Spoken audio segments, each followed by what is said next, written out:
হারিয়ে যাওয়া শিশু কন্যাকে উদ্ধার করে পরিবারের হাতে তুলে দিল আরপিএফ। হারিয়ে যাওয়া এক 8 বছরের শিশু কন্যাকে উদ্ধার করে তার পরিবারের হাতে তুলে দিল কর্তব্যরত আরপিএফ।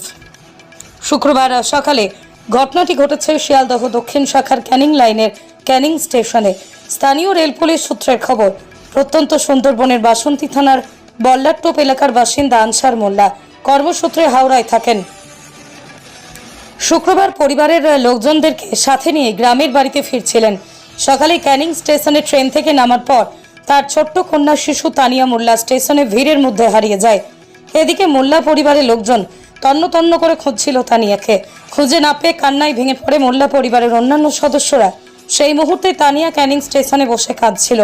শিশু কন্যাকে তার দেখতে পেয়ে পরিবারের হাতে তুলে দিতে এগিয়ে যান আরপিএফ। ক্যানিং স্টেশন চত্বরে শিশুর পরিবারের লোকজনদেরকে খোঁজার চেষ্টা করে। মিনিট 30 সময়ের মধ্যেই পরিবারের লোকজনদেরকে খোঁজ পায়। হারিয়ে যাওয়া শিশু কন্যাকে তার পরিবারের হাতে তুলে দেওয়া হয় আরপিএফ এর তরফে। হারিয়ে যাওয়া শিশু কন্যার বাবা আনসার মোল্লা জানিয়েছেন, আসছিলাম ভিড়ের মধ্যে হাত ছেড়ে গুলিয়ে গেছে। কোথা থেকে আসছিলেন? হাওড়া জেলায়। হাওড়া থেকে? তারপর স্টেশনে নামলাম, নামার পরে হাত থেকে গুলে গেল। বাইরে গিয়ে খোঁজ করছে, জিজ্ঞাসা করছি যে আমার ওয়াইফকে, কে হারিয়ে গিয়েছিল? কে? আমার ছোট বাচ্চাটা। কি নাম? তানিয়া মোল্লা। তারপরে পেলেন কিভাবে? এলাম আমার মধ্যে, দেখছি যে আপনি বাচ্চা, সেই বাচ্চা কোথায় গেল, ছুটে ফেরা এখানে এলাম, আপনাদের কাছে পেলাম। পুলিশের কাছ থেকে পেলেন? পুলিশের কাছ থেকে। কি নাম আপনার? আনসার মোল্লা।